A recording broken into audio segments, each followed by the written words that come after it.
I like to think of myself as a strong, independent woman who don't need no man. And honestly, I don't feel like I need a romantic partner to be happy in my life. Like, I'm already happy in my life. But yes, I am a Christian, and yes, I am single, and yes, sometimes even I feel lonely.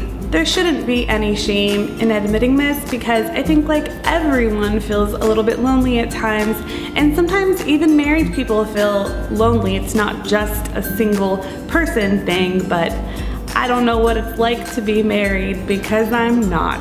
I'm just alone by myself. So here are some ways that I deal with loneliness in a healthy manner. So number one, surround yourself with people that you like. Now, I don't mean people that you like in the romantic sense, although if you have that, then awesome. I don't know why you're single, go get on that.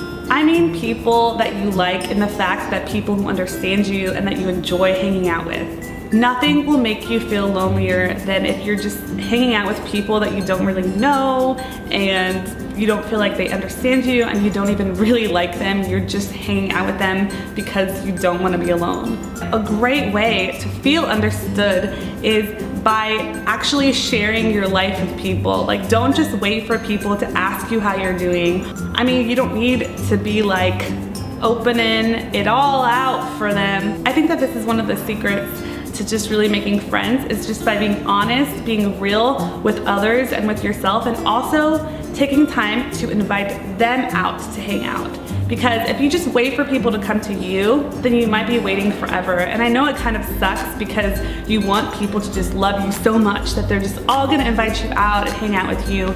But sometimes we do need to take that first step and initiative in asking people to hang out. Now, be careful also with this, because you don't want to invite people who like you romantically, but you don't like them. You don't want to lead people on. Don't do that. That's not what I'm saying. Number two, find active hobbies other than watching TV and playing computer games and watching Netflix. Movies and TV and books are not bad. Believe me, I love those things. I love movies and I love TV. But if you're constantly just living your life through like other people's lives and through these stories, you stop living your own life. There was a time where after work, all I would do is go home and watch Netflix, and it kind of just made me depressed because I was living my life through TV and movies and books, but wasn't actually doing anything with my life. So find a nice, healthy hobby like exercising. You know, exercise gives you endorphins, and endorphins make you happy. Advice number three, encourage people or help people. Now, why in the world would you want to help someone else if you feel like you need help because you're depressed? Well, I will tell you why. It's because helping others gets your mind off of yourself. You can volunteer at a church, or, you know, volunteering is great, but if you don't have time to volunteer, you don't have to do volunteering. Or if you're like me, you're already volunteering and you just don't want to do anything else, but you still feel lonely at times, you can encourage people just by getting out a piece of paper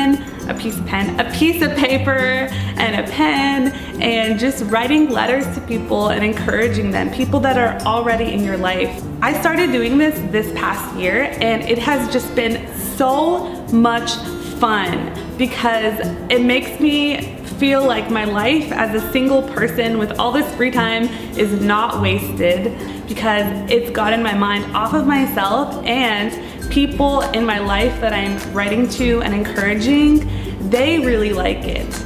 It doesn't even have to be someone that is already in your life. You can, you know, get a gift or something for a stranger. You could just do one of those like random acts of kindness things that people do on YouTube. And finally, number four, what kind of video would this be if I didn't mention Jesus at all? If you're feeling lonely, and I mean really lonely, the kind of lonely where you don't even want to get off of your bed, then don't just lie there. Cry out to Jesus. Pray. you know, worship God. Put on some worship music and just start singing to Jesus. You don't have to hide from God. He already knows you're lonely. So you're not strong because you can't admit how lonely you are. You're strong because you can admit it, and you can admit that you need help. I myself have been there where, you know, I'm like so frustrated with boys that I just lie in bed and I just like get angry at all men in the world. But don't throw a pity party for yourself. Get back up when you're finished crying and go out in the world and, you know, do one of those other 3 things that I mentioned. And remember that Jesus does know loneliness. I mean, he was on the cross and he said, "Father, why have you forsaken me?" He was rejected. He had friends who left him and abandoned him, and he was just by himself.